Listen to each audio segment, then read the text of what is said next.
Election Petitions Tribunal returns votes of the Labour Party in 5 states alone. Let's start with Lagos, where you all know that the Labour Party scored about 1 million votes. If these votes are returned to the Labour Party and the 500 and something thousand votes that APC got, they never got up to that. This has already been corroborated by the PDP. If the array votes are declared and the fake ones deducted, this will see them losing thousands of votes in Lagos alone. The same thing will happen in Rivers State when the real votes are counted and the fake ones deducted. You can see the real votes as uploaded on iRev. Now, let's move over to Taraba State, where the Labour Party's votes were suppressed. The Labour Party actually won Taraba State. We won't be giving you all the figures. As you all know, the matter is now before the Presidential Election Petitions Tribunal. Also, the same process happened in Nasarawa. Although Labour Party was declared winner of Nasarawa State by INEC, the margin with which they won Nasarawa State was actually larger. The same thing happened in Adamawa State, Atiku's home state, where the Labour Party votes were suppressed. They actually got 25% and more in Adamawa State. The same thing was repeated in Borno State. Elections didn't hold in many Labour Party strongholds in southern Borno. In places where elections were held, the votes were massively suppressed. So it wouldn't surprise many that the election was declared the way it was declared. Also, in Bauchi State, already covered in many of our videos, the Labour Party scored much more votes than was declared by INEC. The same thing and template were repeated in Gombe State. The Labour Party surprisingly performed beyond expectations. Like already said, we won't be giving you figures even if we had them, because the matter is already in court. You do not give the APC guys what to work with because they are actually relying on data from the Labour Party in order to file their defense and know what to argue about in court. So the matter is already in court. Nigerians are watching the judiciary to know if they will do the right thing and declare the rightful winner.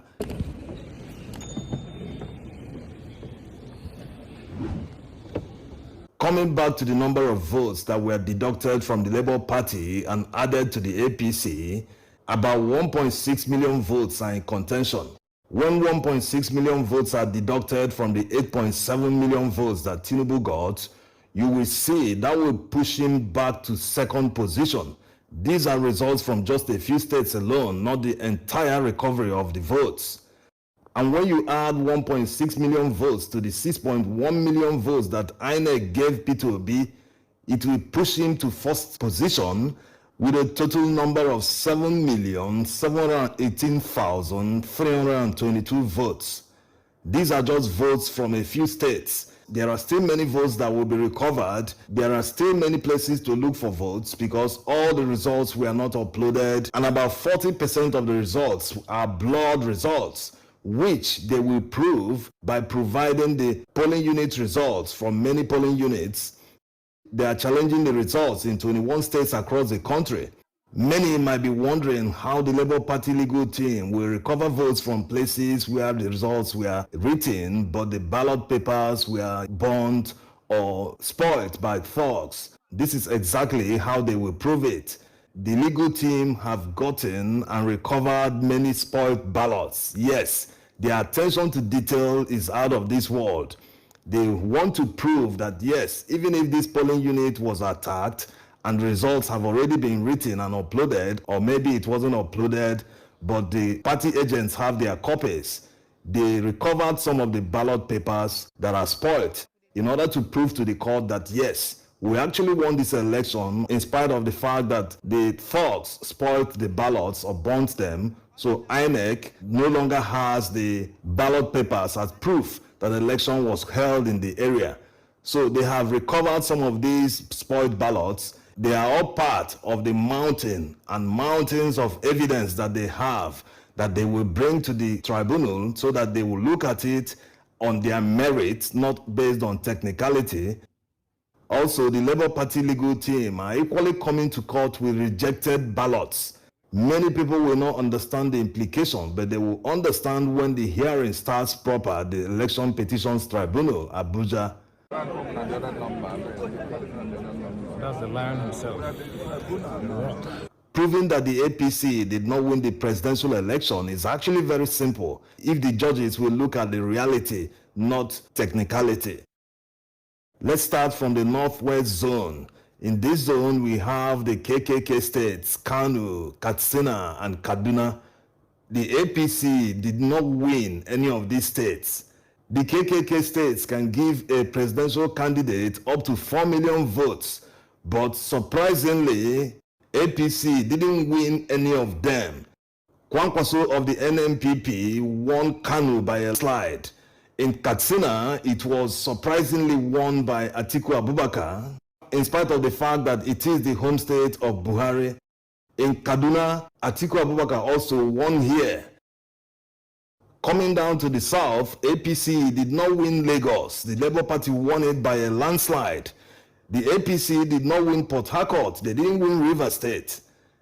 The APC did not win Abuja. So where did it come from? Which city, which Nigerian state with large number of voters voted for them en masse? So where did their votes actually come from? They came from the Labour Party. So if the judges are able to be convinced that these votes were actually gotten from the Labour Party, they will rightfully return them to the Labour Party. Push Peter Obi to the first position. This is especially important because of people who have been saying or spreading the false narrative. How can someone that came third become first? Or maybe even if Tinubu is disqualified, that Atiku will benefit. The most important thing is the judges will calculate the highest number of lawful votes. Whoever has the highest number of lawful votes becomes the first person. It doesn't matter if the person ended in 5th position. The most important thing is that he scored the highest lawful votes and has the spread in 24 states across Nigeria, plus and including FCT Abuja. You must score the 25% in 24 states in Nigeria, plus including Abuja. That's how the Constitution says it. What other meaning people are adding to it? This is exactly how it is worded in the Constitution. So the only candidate that fulfills all these criteria is the Labour Party candidate. Of course, the matter is already in court. The Labour Party are ready to prove it, starting from the next adjournment on Wednesday, 17th May 2023.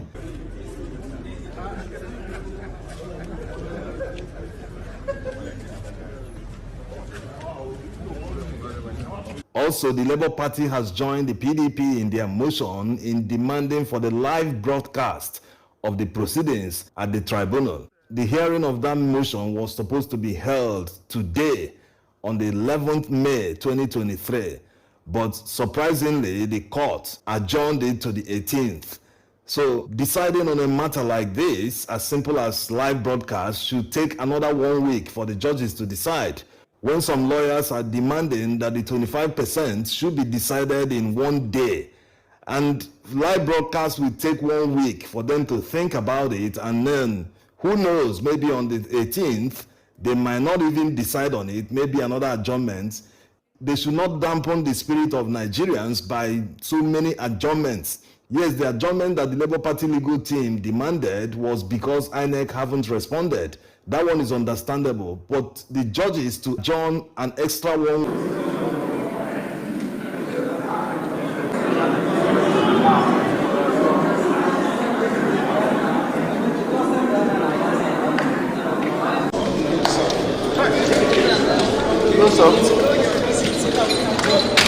Hey, madam. Okay, let's make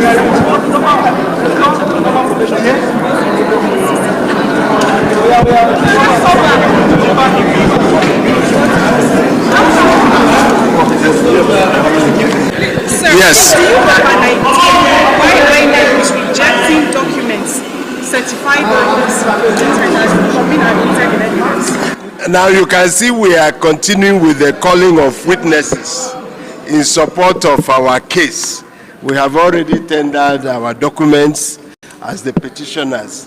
So this is the process of calling oral evidence in support of the documents we've already tendered. Yesterday we called a number of witnesses. Today we've called another set of witnesses. And as we progress, as the days unfold, we'll continue to call witnesses as the case may be. Thank you very much. One statement the respondents made was that PDP and Labour Party seems to be smuggling strange documents. Can you? It's not like that at all. We can't smuggle documents here. And all the documents we have tendered, we will speak to them. We have done so yesterday, today already. So there's something like smuggling. That was a wrong word. And they will speak for themselves.